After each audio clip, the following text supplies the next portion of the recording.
So we are recording now. So today we are going to talk about driver diagrams. I'm hoping that you will gain some insight from this as we go along. If you have any questions, you can certainly chat them in. And again, at the end of the presentation, we will have some time hopefully to do some Q&A or talk through some different things as well.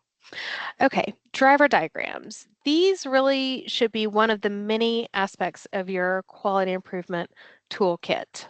I actually did link an IHI toolkit bundle that you can download for free from their website at the beginning of the chat for today. So do grab that link. I will also include that in the wrap-up email if that's easier for you. Don't stress or worry about that. You will get that via email later as well. Most of this information is coming from IHI. I did shamelessly borrow a handful of Dr. Patel's slides from one of the presentations that he gave because they were just great slides and it was hard to create something better. So thank you to Dr. Patel and IHI for helping get the content for today and ground our content for today. Driver diagrams, really the purpose is to help assist your team in determining what you are trying to achieve. So I'm not sure how many of our teams actually have driver diagrams that they have completed over the course of the last couple of years of this initiative. So I'm hoping that this will spur you to create some of those in your quality improvement work. And as we prepare to transition the initiative later on in this year, if you practice now, it'll make it easier going forward.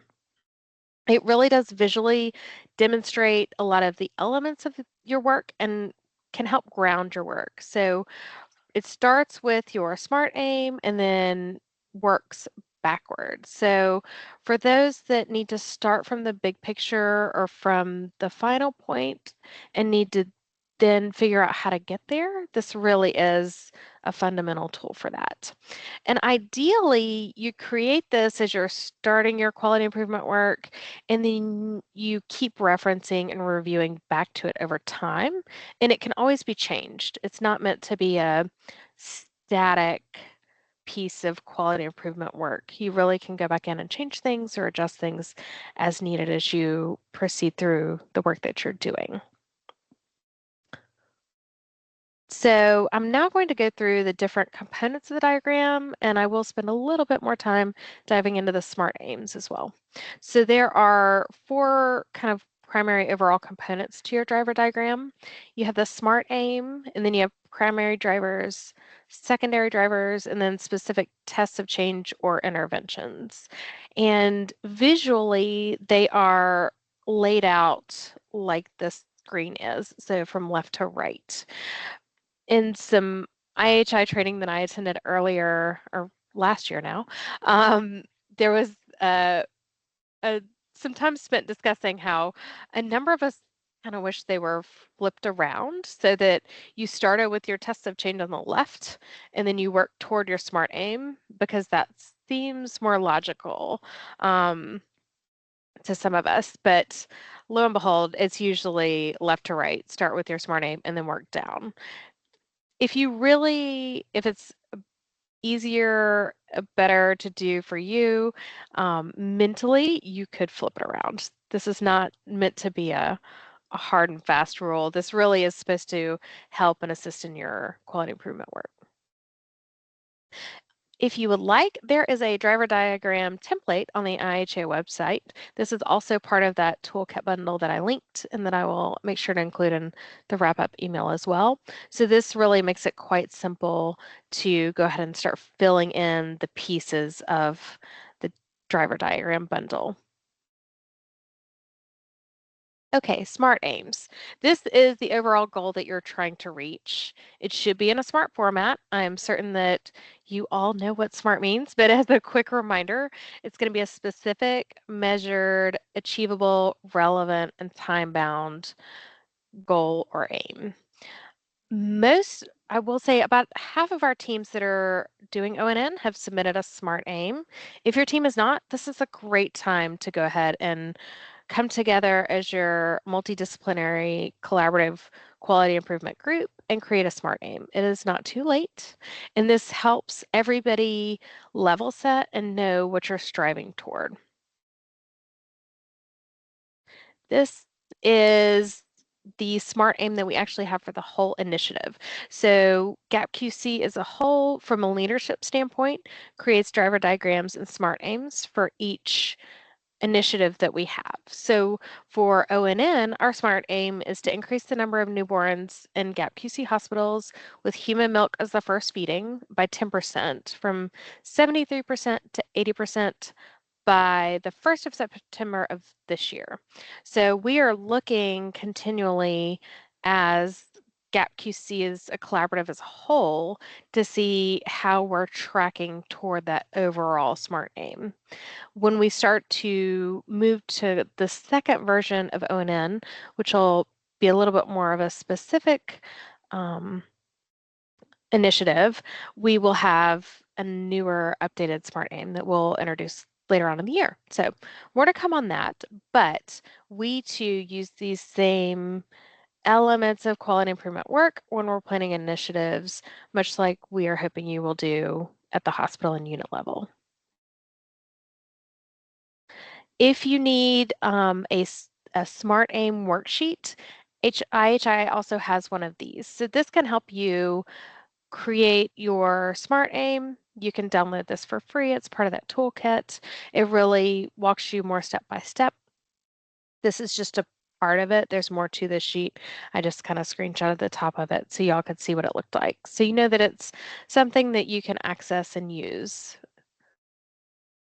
Okay, primary drivers. So after you create your SMART name and what you're striving for, then we move to the primary drivers. These are usually small in number, so they're about 2 to 5. There might be a couple more depending upon what your SMART aim is and what your team decides, maybe overarching themes that contribute to your SMART aim. These are really the biggest aspects or elements that are going to directly impact that SMART aim. And we will walk through a couple examples of this. I know this seems very not concrete at first. So we'll walk through a couple examples. And I think once you see examples, it'll make a lot more sense and it makes it a lot easier to wrap your head around. After your primary drivers are your secondary drivers. These are small elements, aspects that are contributing to your primary drivers. And these really you can have multiple secondary drivers that contribute to a primary driver. And you can also have a secondary driver that contributes to multiple primary drivers. And we often on the diagram itself will put arrows. So you might have a secondary driver that has an arrow to a couple different primary drivers. After that, you have the specific tests of change. So these are practices, policies, workflows, etc., that are feeding and contributing to your secondary drivers. And this is really where you should be focusing your PDSAs. So I know we haven't talked about those in a while. It was last year that we talked about this at a QI webinar. So hopefully you are doing those as a group and as a team. And these PDSAs should be looking at these tests of change. So the tests of change are not specifically PDSAs, but they are where your PDSAs can come from. So as you can see, when we start breaking it down step by step, it really helps you think about all the different layers of elements that are impacting your overall goal, and it helps you figure out what you can do those PDSAs on. So that can really be impactful and powerful for those that look at a goal and think, I don't know how we're going to get there. Sometimes you need to work backward to figure out, okay, well, now I found this one specific element. And now that I know that this is contributing in all these different layers, I can address this one small thing, do a PDSA, and start working there. It really makes these SMART aims and these goals much more manageable and achievable. Okay, so the optimizing newborn nutrition driver diagram. So we can see here our smart aim on the far left that we mentioned before. And then we've got a number of primary drivers. You can see we've actually got 7 here. So not quite the 2 to 5, but there are less primary drivers than interventions on this sheet. And we actually don't specifically have secondary drivers. So again, this isn't meant to be a hard, fast, rigid sort of tool. It's really meant to be adaptable and to help you think through the different layers of complexity and weed out the ways that you can actually affect change. So you can see a number of our primary drivers, and this is for the GaPQC ONN intervention as a whole, right? And you can see some of our specific structures that we're looking at and we're asking for data on are within this this driver diagram. So you can see early initiation of breastfeeding or milk expression. That is directly linked then to our breast milk expression within 6 hours of birth. And that is one of the 3 data points that we're collecting from all of you all. And actually, many of you have created your SMART aims based on those kind of 3 data points, structure measures that we're collecting. So that is an excellent place to start. If you still need to create a SMART aim, it's really easy to take one of those 3 interventions, data points that we're already collecting, add in a couple more of those SMART aspects, and then you have a SMART aim. So not meant to be hard or difficult. You can see that here under our interventions, newborns staying with the mom, so rooming in, that's contributing to 2 different primary drivers. Hopefully you can see those arrows okay from your screens. You can see that that's contributing to the staff confidence and commitment to assisting with breastfeeding, and it also is contributing to early initiation of breastfeeding or milk expression, right? If the baby's in with mom, then mom can see feeding cues. Mom can realize baby needs to be placed on chest and maybe prepping to feed. And that is promoting that further down this diagram. First feeding with human milk, right? If baby's not whisked away right after delivery, they're there to participate in that golden hour time. So lots of information here, but you can also see from an overarching planning perspective that when we're considering what to present and educate on, we're tying those directly back to the interventions, which directly tie back to the SMART aim. So hopefully this helps you, one, have a better understanding of how we're deciding and determining what would be helpful education-wise for webinars, and also helping you start to think about the different onion layers of quality improvement and all the different aspects of work that are contributing to the success or lack of success when you're working to improve and reach a SMART aim. I pulled back the driver diagram from the NAS initiative. So you can see here the goal was, or the SMART aim was to decrease the length of stay among newborns diagnosed with NAS and participating GaPQC hospitals from 16.3 to 14.7 days by September of 2021. And you can see there are about, what is that, 7 primary drivers and then a fair number of interventions. And these interventions, hopefully for those of you that participated in this initiative, aren't surprising to see at all, right? Eat, sleep, console, increased breastfeeding, non-pharmacologic bundles of care. These are all contributing back to those primary drivers, which directly impact our SMART aim.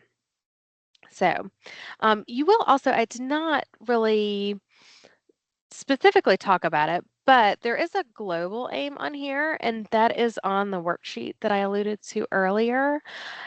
If needed, sometimes it's easier for some in quality improvement work to start with a global aim because it's less specific. So sometimes those in trying to do quality improvement need to start even broader, and that's really what the global aim is. So the global aim for this was improve care for babies and mothers impacted by NAS, right? When we think about global aim from a GaPQC O&M perspective, our global aim is to increase breastfeeding initiation and duration, right? So how are we going to do that? And then we step back from there and start working kind of down the diagram. So if needed, you could start with a global aim and then add in those specific time-bound, achievable, relevant aspects and work backward from there. So another benefit to a global aim is that if you were talking to entities, stakeholders, other folks outside of your unit, it's nice to be able to, a global aim is usually kind of a big overarching goal, and it's a really easy conversation point. So there is another benefit to having a global aim is that when you're talking to folks, especially those that are not necessarily in the same work, that helps them understand what you're going for without needing to understand the more specifics behind a SMART aim. So driver diagrams really do bring us from what seems like an impossible aspect to something that's more possible. It really helps us drive down into what's contributing positive or negatively into our progress and our quality improvement work.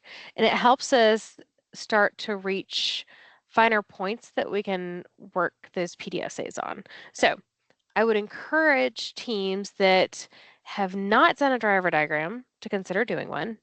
And before that, even if your team has not created a SMART aim, start with a SMART aim because that at least helps everybody on the team know what it is you're all striving for. If you're just collecting data, that's not necessarily a bad thing, but you're going to be much more productive and have much more impact if you're using these other elements in your QI toolkit. So by creating a SMART aim and creating a driver diagram, you're going to have a lot more potential impact to really reach that overarching goal than simply having different staff members trying to do their own separate PDSAs. It really level sets for the whole team and helps everyone be more collaborative and intentional in their quality improvement efforts.